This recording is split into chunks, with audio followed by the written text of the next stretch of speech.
매년 3,000대의 최고급 슈퍼카가 그대로 버려집니다. 44억 달러에 달하는 엄청난 자산이 아라비아의 뜨거운 태양 아래 그대로 방치된 채 썩어가고 있습니다. 조사 결과 2025년 상반기에만 무려 1,387대의 차량이 압수되었고 끝내 돌아오지 않은 소유주들에게 발송된 경고 조치만 6,000건이 넘는 것으로 드러났습니다. 공항 주차장 모래 속에 파묻힌 채 발견된 400만 달러 이상의 가치를 지닌 페라리 엔조. 타이어는 바람이 빠졌고 내부에는 사망먼지가 가득하며 열쇠는 여전히 시동장치에 꽂혀 있었습니다. 맥라렌, 람보르기니, 부가티가 제자리에 그대로 버려졌습니다. 두바이는 2013년 외국인에게 90번째로 물가가 비싼 도시에서 2025년에는 15위까지 급등했습니다. 임대료가 단 1년 만에 16%나 폭등하는 동안 급여는 기껏해야 5% 인상되는 데 그쳤습니다. 두바이 부동산 시장은 2025년에 무려 9,017억 디르함에 달하는 기록적인 거래량을 달성하며 에미리트 역사상 최고치를 경신했습니다. 하지만 바로 2026년 3월 1일 대규모 파업이 자베랄리 항구를 덮쳤습니다. 세계에서 가장 붐비는 공항이 운영을 중단했습니다. 70%가 넘는 모든 항공편이 취소되었습니다. 금시장은 얼어붙었고 증권거래소는 문을 닫았습니다. 이것은 단순히 무책임한 부자들이 더 이상 필요 없어진 장난감을 버린 이야기가 아닙니다. 이것은 전 세계의 환상을 팔았던 한 도시에 대한 이야기이자 그 꿈이 막다른 길에 다다랐을 때의 기록입니다. 저와 함께 새벽 3시에 한 주차장을 상상해 보십시오. 바람 한 점 없고 멀리서 들리는 실외기의 희미한 소음뿐입니다. 끝없이 늘어선 슈퍼카들은 미동도 하지 않습니다. 오랜 세월 내리쬐의 태양빛에 페인트는 벗겨지고 대시보드는 열기에 뒤틀려 있습니다. 어떤 차의 조수석에는 여전히 패스트푸드 포장지가 놓여 있고 또 다른 차의 뒷유리창에는 아이의 그림이 붙어 있습니다. 하지만 수년째 그 누구의 손길도 닿지 않았습니다. 이 값비싼 차들을 여기에 그대로 방치하고 떠난 이들은 깊은 방, 여권 한 장과 기내용 가방에 들어갈 만큼의 짐만을 겨우 챙긴 채 편도 비행기를 타고 완전히 사라졌습니다. 대체 어떤 도시가 그런 도망을 가장 합리적인 선택으로 만드는 걸까요?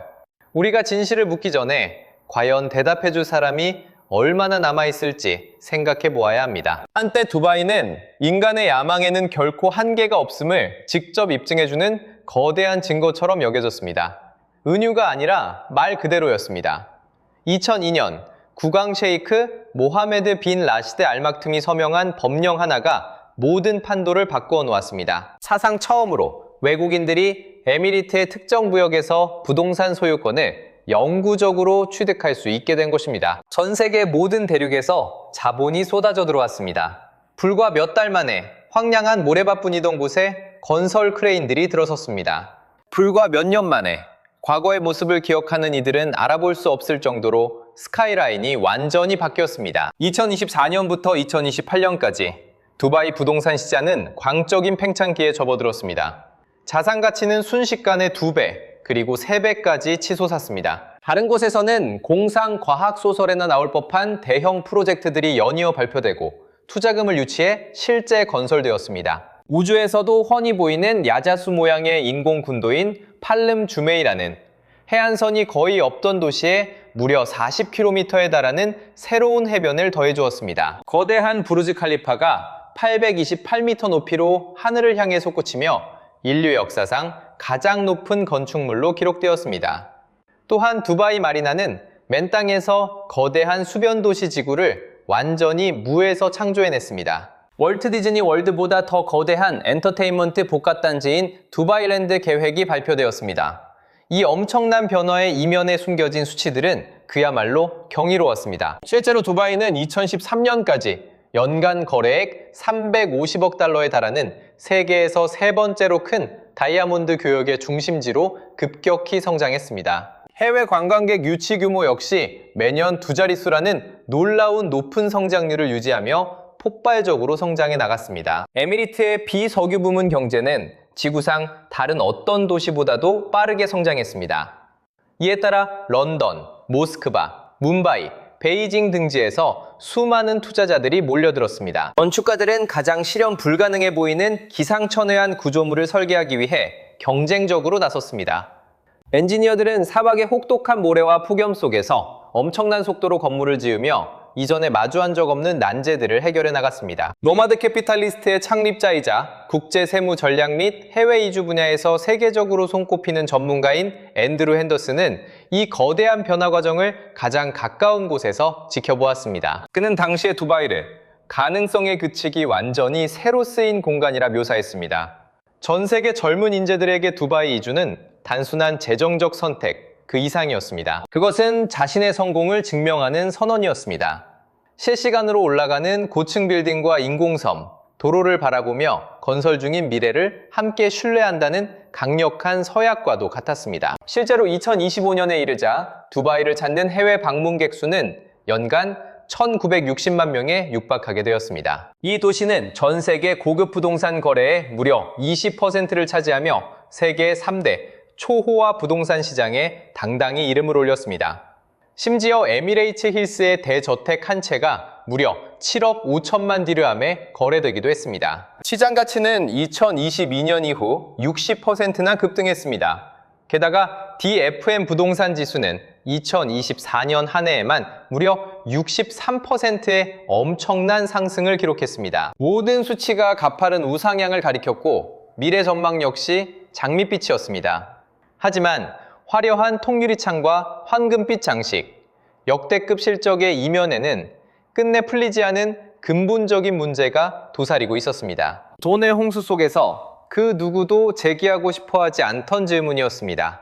그것은 그 어떤 콘크리트 장벽이나 거대한 포부로도 결코 메울 수 없는 이 시스템 뿌리에 내포된 태생적인 취약성이었습니다. 꿈도 실제했고 눈부신 성장도 진짜였으며 손에 쥔 엄청난 부 역시 모두 진짜였습니다. 하지만 그 엄청난 화려함을 낳은 사법적인 구조와 사회적 계약, 그리고 인생을 바쳐 그곳에 새로운 터전을 잡으려 했던 수백만 명의 외국인들에게 약속했던 그 묵시적인 다짐에는 아주 치명적인 결함이 중심부에 자리 잡고 있었습니다.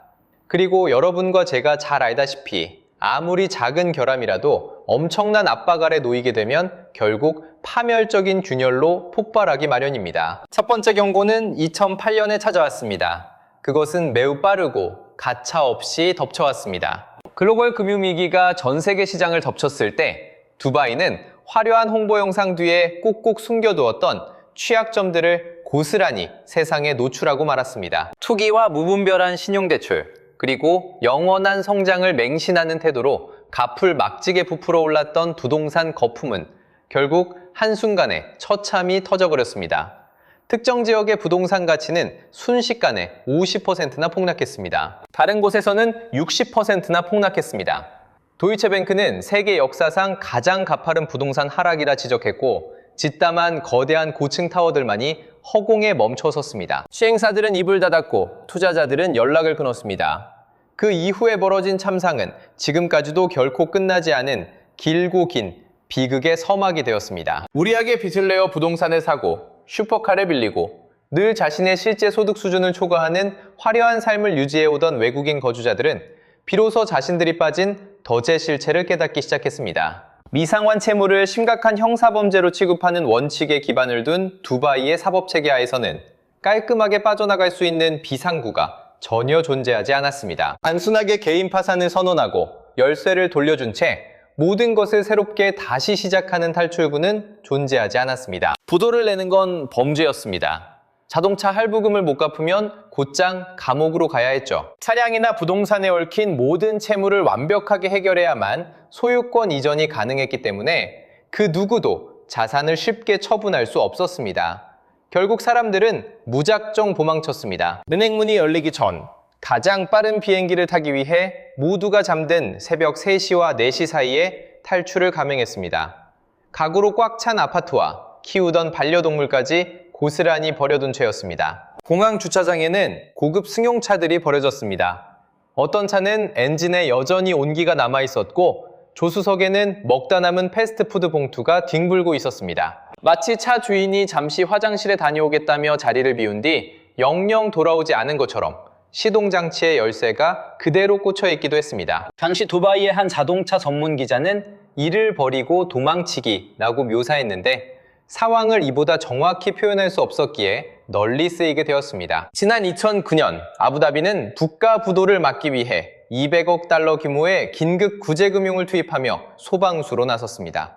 하지만 2019년에 이르자 국제통화기금은 두바이의 총부채가 이미 북미 총생산 대비 100%를 넘어섰음을 공식적으로 확인했습니다. 이에 정부는 개혁에 착수했습니다. 부동산 시장을 겨냥한 새로운 규제책들이 속속 도입되었습니다. 에스크로 계좌 개설이 의무화되었고 부동산 규제 당국의 권한도 한층 강화되었습니다. 서류상으로는 시스템이 완벽하게 굳혀진 것처럼 보였습니다. 하지만 실상은 달랐습니다.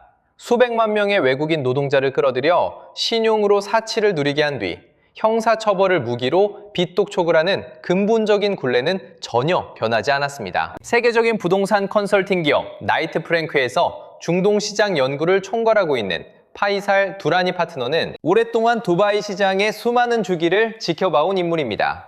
그는 시장이 조정기를 거칠 때마다 취약점이 드러났고 이는 오히려 구조적 성장을 강제했다고 날카롭게 지적했습니다. 하지만 저와 여러분이 여기서 직시해야 할 점이자 분석가들이 차마 대놓고 말하지 못한 진실은 같은 약점이 반복되고 있다는 사실입니다. 인구 400만 명에 육박하는 이 도시에서 실제 자국민인 에미라티의 비율은 겨우 10% 안팎에 불과합니다. 즉, 언제든 쫓겨날 수 있는 외부인들의 존재를 기반으로 사회와 경제 모델 전체를 세운 것입니다. 심지어 30년 미만 거주자에게는 시민권을 얻을 수 있는 길조차 원천 차단되어 있었습니다. 영구적인 사회 안전망도, 채무로부터 도망칠 법적 탈출구도 없었습니다. 오직 면세소득이라는 달콤한 유혹과 번 돈보다 더 빠르게 소비해야 한다는 무언의 압박만 가득할 뿐이었습니다. 결국 2024년에 이르러 UBS 글로벌 부동산 거품지수는 두바이를 고위험군 범주에 편입시켰습니다. 이는 해당 연구에서 가장 위험한 단계로 5년 만에 집값이 50% 이상 폭등하며 조사 대상 도시 중 가장 가파른 상승세를 기록한 결과였습니다. 임대료는 매년 13%씩 치솟았지만 평균 급여는 5에서 10% 성장에 그쳤습니다. 치솟는 물가와 소득 사이의 간극은 2007년 이후 그 어느 때보다 빠르게 벌어지고 있었습니다. 그리고 모든 분석 모델의 이면과 스트레스 테스트의 빈 여백에는 그 어떤 컴퓨터 스프레드시트조차 감히 포착하지 못한 치명적인 변수가 숨어 있었습니다. 세계에서 가장 불안정한 지역 한복판에 세계에서 가장 야심찬 도시를 건설했다는 바로 그 지리적 리스크였습니다. 그리고 이제 저와 여러분은 그 변수가 마침내 폭발하는 순간을 목격하게 됩니다. 2026년 3월 1일 해가 뜨기 전이었습니다. 두바이의 상업적 젖줄이자 세계 최대의 컨테이너 항구 중 하나인 제벨 알리항에서 거대한 연기 기둥이 피어올랐습니다. 이란의 습격이었습니다. 폭격 사진은 단 몇 분 만에 소셜미디어를 뒤덮었습니다. 1시간도 채 되지 않아 2025년 기준 9,500만 명의 국제선 여객을 처리하며 세계 1위를 기록했던 두바이 국제공항은 모든 항공편의 운항을 전면 중단했습니다. 아랍에미리트 상공의 하늘길이 완전히 닫혔습니다. 불과 24시간 만에 아랍에미리트와 카타르, 바레인을 오가는 모든 항공편의 70% 이상이 취소되는 사태가 벌어졌습니다. 매일 4,000대에 달하던 항공편이 관제 레이더 화면에서 순식간에 사라졌고 도미노 붕괴가 시작되었습니다. 이란과 이스라엘, 미국의 갈등 초기부터 숨통이 조여오던 세계적인 금거래 허브 두바이 골드수크의 불빛마저 완전히 꺼져버렸습니다. 아랍에미리트와 쿠웨이트 증권거래소 역시 주식 거래를 전면 중단하는 결정을 내렸습니다. 카타르와 사우디아라비아의 주가도 일제히 폭락했습니다. 미국 뉴욕 증시의 다우존스 산업평균지수 또한 단 하루 만에 400포인트 이상 미끄러졌습니다. 유럽과 아시아의 증시도 1에서 2%가량 급락했고 항공주는 폭락했습니다. 유나이티드 항공은 하루 만에 6%의 폭락을 맞이했습니다. 그리고 다음 차례는 데이터 센터였습니다. 두바이에 위치한 아마존 웹서비스 소유의 데이터 센터 시설이 아랍에미리트 방공망에 요격된 이란 드론의 파편에 맞아 서버 단지가 직접적인 손상을 입는 초유의 사태가 일어났습니다. 당시 주요 글로벌 금융매체들이 인용한 전문가들의 분석에 따르면 이는 인류 역사상 거대 클라우드 데이터 센터가 전쟁 행위로 인해 직접적인 타격을 입은 최초의 사례였습니다. 지리적 분쟁의 안전지대라 굳게 믿었던 디지털 인프라 역시 항구나 송유관만큼이나 전쟁이라는 참화에 취약하다는 사실이 여실히 입증된 순간이었습니다. 이란과 아랍에미리트 사이에 위치한 40km 폭의 좁은 해상 관문인 호르무즈 해협은 매일 전 세계 석유 공급량의 20%에 달하는 약 2천만 배럴이 통과하는 핵심 요충지이지만 이곳을 통과하는 선박의 통행량은 평소의 5분의 1 수준으로 곤두박질 쳤습니다. 이 해협을 통과하려는 선박의 보험료가 감당할 수 없을 만큼 천문학적인 수준으로 치솟았기 때문입니다. 전 세계 원유 수출량의 3분의 1, 액화천연가스 교역량의 4분의 1, 그리고 세계 비료 출하량의 3분의 1 전체가 바다에 묶여 정체되거나 먼 길을 돌아가야 했고 심지어는 완전히 멈췄습니다. 당시 사태를 겪은 두바이의 한 익명 펀드 매니저는 이후 며칠 동안 수많은 공신력 있는 글로벌 금융 매체들에 그의 생생한 증언이 대대적으로 보도되기도 했습니다. 그는 2026년 3월 1일 아침의 참상을 단 한 문장으로 요약했습니다. 우리는 사상 최고치에서 불과 6시간 만에 빈손이 되어버렸다고 말입니다. 지난 2025년 한 해 동안 무려 9,170억 디르함의 경이로운 누적 거래액을 기록하고 2026년에 접어들어 단 60일 만에 1,000억 디르함을 가뿐히 달성했던 부동산 거래 현장은 말 그대로 완전히 멈춰섰습니다. 단순히 둔화된 것이 아니라 아예 마비된 것입니다. 설상가상으로 3월 10일 드론 공격을 받은 아랍에미리트 국영 석유회사 아드녹은 루아이스 정유 공장의 가동을 중단했습니다. 푸자이라 석유터미널에 가해진 드론 폭격으로 인해 선적 작업마저 심각한 차질을 빚게 되었습니다. 국제통화기금은 2026년 4월 지역 경제 전망을 통해 불과 석 달 전 3.6% 성장을 예측했던 중동 경제가 오히려 마이너스 2.2% 역성장할 것이라며 예측을 뒤집었습니다. 잉글랜드 해외 공인회계사회 또한 걸프협력회의 국가들의 전망치를 소폭 하락으로 전면 수정했습니다. 리스크 관리 분야의 용어로 표현하자면 눈앞에 닥친 명백하고 실존하는 위험이 현실화되자 투자자들이 일제히 자금을 회수하면서 시장의 금융 여건은 극도로 악화되었습니다. 물론 두바이는 과거에도 수많은 위기를 극복해냈습니다. 2008년 금융위기, 아랍의 봄, 그리고 글로벌 팬데믹까지 그들은 무너질 때마다 매번 다시 일어섰습니다. 매번 수치는 기적처럼 회복되었습니다. 하지만 저와 여러분이 두려운 눈으로 마주하고 있는 이번 위기는 외부의 단순한 금융 시스템 붕괴에서 기인한 것이 아닙니다. 그것은 두바이가 늘 의존하면서도 내심 두려워했던 바로 그 지정학적 조건 속에서 퍼져나왔습니다.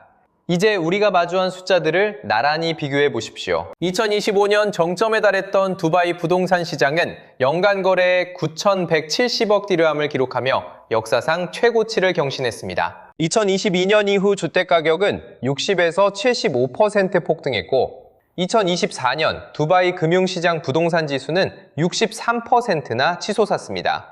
이 토호국은 전 세계 초호화 부동산 거래의 약 20%를 차지했으며 2025년 상반기에만 1,000만 달러가 넘는 거래를 590건 성사시켜 런던과 뉴욕의 합계를 추격했습니다. 부동산 시장은 22분기 연속 쉼없이 상승 가도를 달렸습니다. 하지만 2026년 3월 두바이 금융시장 지수는 단 며칠 만에 지난 1년간의 상승분을 모두 반납했습니다. 거래량은 차갑게 얼어붙었습니다. 이 나라를 오가는 항공편의 70% 이상이 여전히 결항 상태로 묶여 있었습니다. 2025년에 1959만 명이라는 역대급 관광객을 끌어모았던 관광업은 무력 충돌이 계속될 경우 중동 전역에서 2,300만에서 3,800만 명의 여행객이 급감할 것이라는 암울한 전망에 직면했습니다. 이 지역의 관광 수입은 최소 340억 달러에서 최대 560억 달러까지 폭락할 것으로 예측되었습니다. 이러한 참담한 배경 속에서 이미 두바이의 중산층을 짓누르고 있던 구조적 압박은 극에 달하기 시작했습니다. 임대료가 매년 13%씩 폭등하는 동안 평균 급여 인상률은 겨우 5에서 10% 선에 멈춰서 있었습니다. 두바이는 2013년 외국인 체제비가 90번째로 비싼 도시에서 2025년에는 15위로 급상승했으며 이로 인해 이미 수천 명의 중산층 노동자들이 이 땅을 떠나야 했습니다. 중심가의 침실 하나짜리 아파트 평균 월세는 8,700 디르함에 달했습니다. 도심의 침실 3개짜리 아파트는 매달 평균 16,541 디르함이라는 무시무시한 비용이 들어갔습니다. 최고급 사립학교의 경우 아이 한 명의 연간 학비가 무려 10만 디르함까지 치솟았습니다. 자녀가 여럿인 가정은 오직 교육비로만 매년 15만 달러 이상을 쏟아붓고 있었습니다. 2023년 베이루트에서 두바이로 이주한 레바논 출신 이민자 모하마드 야신은 불안정한 도시를 피해 마침내 안식처를 찾았다고 굳게 믿었습니다. 소득보다 빠르게 치솟는 생활비를 감당해야 했던 그의 절규는 걸프 지역 전체 이민자 사회에 뼈아픈 공감을 불러일으켰습니다. 두바이에서 내 집을 갖는 건 저 같은 사람에겐 망상일 뿐이라고 그는 고백했습니다. 그는 도시의 약속을 믿고 왔고 떠나는 것이 실패처럼 느껴져 억지로 버티고 있었습니다. 2026년 초 그는 두 가지 모두를 원점에서 다시 고민하기 시작했습니다. 현장에서 목격한 수많은 이들의 삶은 모두 기이할 정도로 같은 궤적을 걷고 있었습니다. 일단 도착합니다. 감당할 만한 집을 구하지만 곧 월세가 폭등합니다. 그리고 도시가 요구하는 겉모습을 맞추기 위해 외제차를 리스합니다. 수입과 지출의 격차가 매달 조용히 벌어지는 것을 지켜봅니다. 할부금을 연체하고 또 연체하다 결국 법적 처벌과 편도, 비행기표 한정의 비용을 저울질하게 됩니다.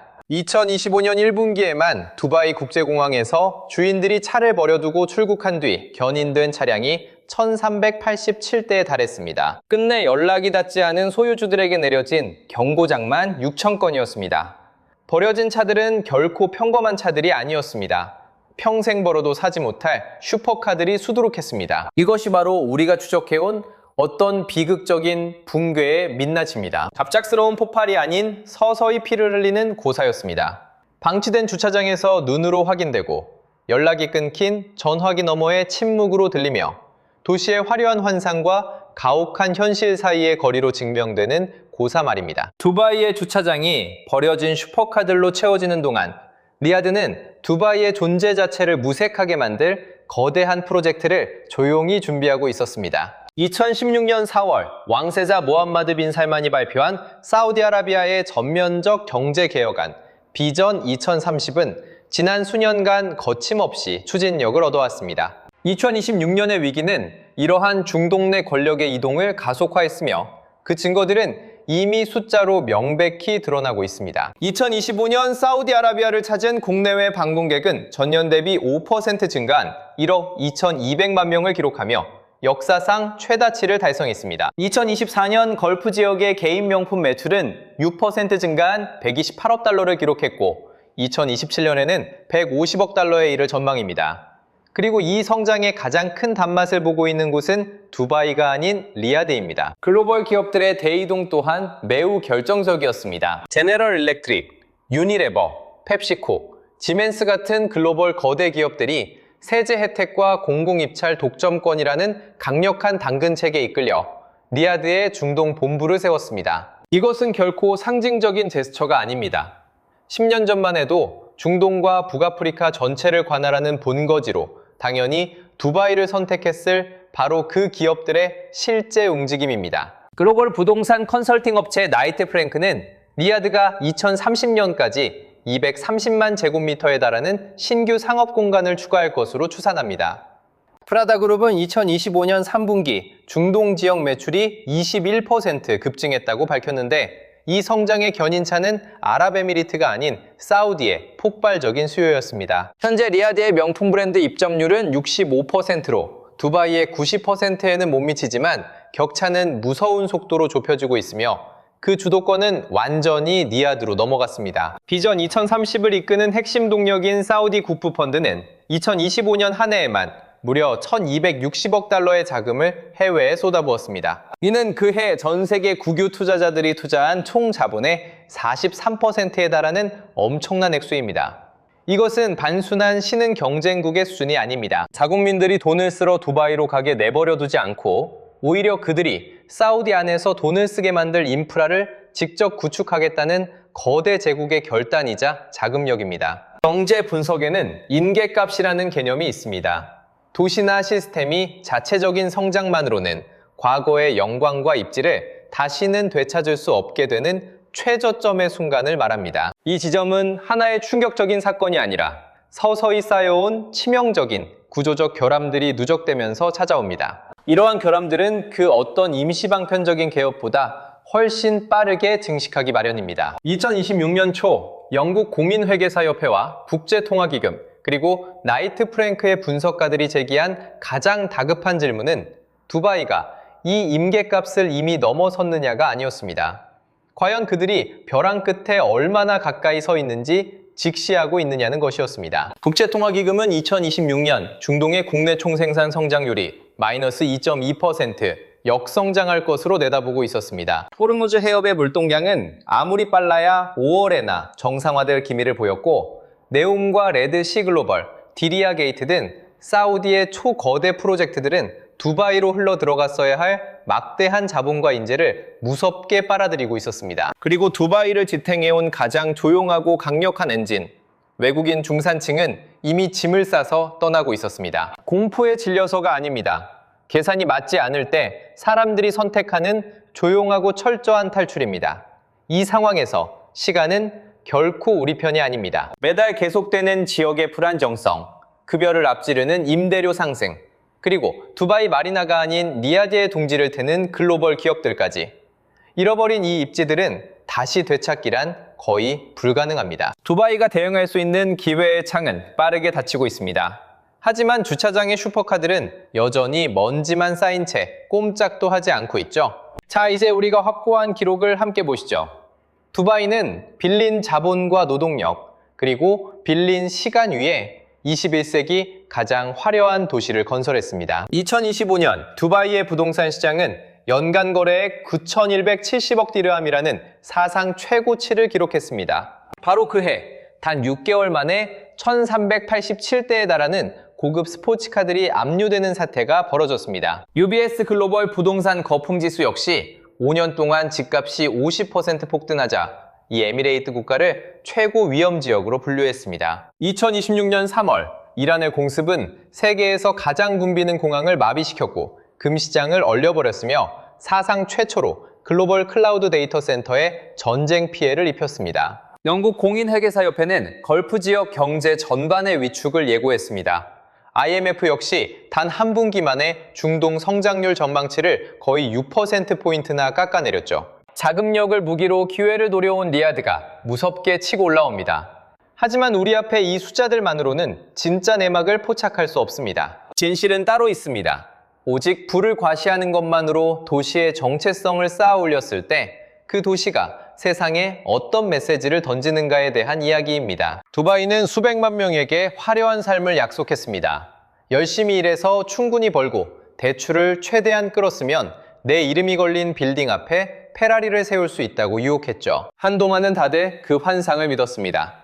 베이루트, 뭄바이, 라고스, 런던에서 사람들이 몰려와 임대 계약을 맺고 겁 없이 대출을 받기 시작했습니다. 비싼 차도 샀습니다. 하지만 시스템이 그들에게 칼날을 겨누고 계산이 어긋나 일자리가 사라지거나 빚 독촉이 범죄 취급을 받기 시작하자 그들은 가장 현실적인 선택을 내렸습니다. 바로 탈출이었습니다.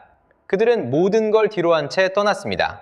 그들이 손에 넣은 모든 사치품도 결국 자신의 자유만큼 가치 있지는 않았기 때문입니다. 이건 두바이만의 비극이 아닙니다. 사치의 축적을 건강한 사회 공동체 건설로 착각한 세상의 모든 도시들이 겪는 비극입니다. 화려한 이미지와 부실한 인프라 사이의 간극이 감당할 수 없을 만큼 벌어지고 그 빈자리를 채워주던 사람들이 더 이상 오지 않을 때 벌어지는 잔혹한 현실입니다. 장치된 슈퍼카들은 미스터리가 아닙니다. 지상에서 가장 화려했던 도시의 주차장에서 번쩍이는 크롬과 뿌연 먼지, 그리고 무거운 침묵으로 쓰인 마지막 경고장입니다. 이제 여러분과 제가 이 도시, 그리고 이 화려함을 모방하려 했던 세상의 모든 도시에 던져야 할 질문이 바로 이겁니다. 화려했던 쇼가 끝나고 관객들이 모두 집으로 돌아갔을 때 그곳에 남는 것은 무엇일까요?